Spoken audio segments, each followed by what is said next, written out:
នេះឡាន400X លេខទឹកដែរចាំភ្នែកគូក្រោយ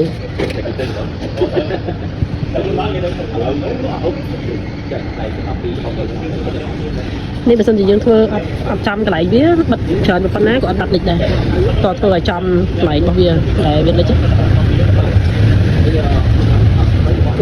លេខមកតាមលើនេះដែរនេះឃើញស្នាមនេះស្នាមលេខមកតាមលើដែរចឹងយើងបិទខាងក្រោមហើយយើងបិទខាងលើទៀតខាងលើបិទនៅបងនៅយើងបិទខាងលើនេះផ្នែកខាងលើដបូននេះយើងលាងសម្អាតឲ្យស្អាតហើយបើយើងបិទកាងស៊ីមរបស់វាទៅវាលែងហូរជ្រាបបាននេ